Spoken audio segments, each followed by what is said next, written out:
എല്ലാവർക്കും നമസ്കാരം. ഇന്ന് ഞാൻ നിങ്ങളുമായിട്ട് ഷെയർ ചെയ്യുന്നത് ജിം റോണിൻ്റെ 6 പ്രിൻസിപ്പിൾസ് ഓഫ് സക്സസ് ആണ്.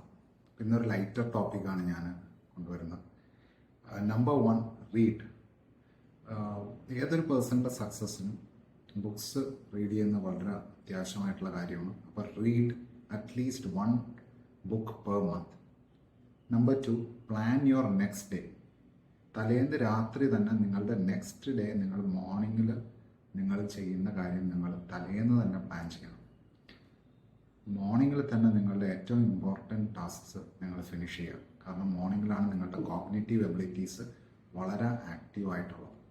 അപ്പോൾ നെക്സ്റ്റ് ഡേക്ക് വേണ്ടി തലേന്ന് രാത്രി തന്നെ പ്ലാൻ ചെയ്യുക.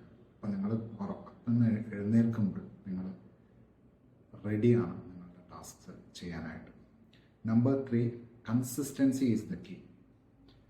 അപ്പോൾ ഇതിൽ പറയുന്നത് എന്താണെന്ന് വെച്ച് കഴിഞ്ഞാൽ, doing ordinary things consistently will give better results.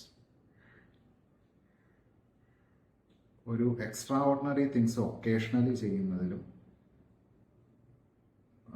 Small things അല്ലെങ്കിൽ ഓർഡിനറി തിങ്സ് കൺസിസ്റ്റൻ്റ്ലി ചെയ്യുന്നതാണ് ഒരു എക്സ്ട്രാ ഓർഡിനറി റിസൾട്ട്സ് ഉണ്ടാക്കാൻ ഹെൽപ്പ് ചെയ്യും.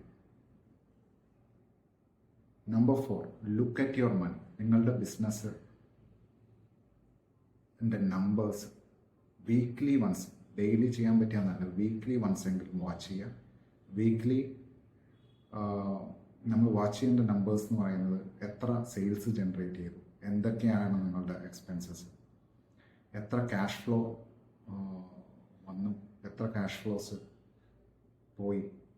ഇത്തരം മേജർ നമ്പേഴ്സ് നിങ്ങൾ ചെക്ക് ചെയ്തിട്ട് നിങ്ങൾ നന്നായിട്ട് ചെയ്ത കാര്യങ്ങൾ നമ്മൾ വീണ്ടും റിപ്പീറ്റ് ചെയ്യുക, അതിനെ ബൂസ്റ്റ് ചെയ്യുക. നിങ്ങൾ വീക്കായിട്ട് ചെയ്ത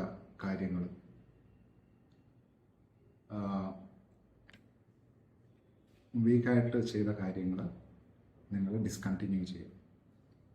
നമ്പർ 5, നെറ്റ്വർക്ക്. നമുക്ക് ബിസിനസ് ഉണ്ടാക്കാനും നമുക്ക് ചാലഞ്ചസ് വരുമ്പോൾ നമ്മൾ സപ്പോർട്ട് ചെയ്യുന്ന മെൻറ്റേഴ്സ് ഉണ്ടാകാനും നമുക്ക് നെറ്റ്വർക്കിംഗ് വളരെ അത്യാവശ്യമാണ്. So network as much as possible. പിന്നെ take care of your self.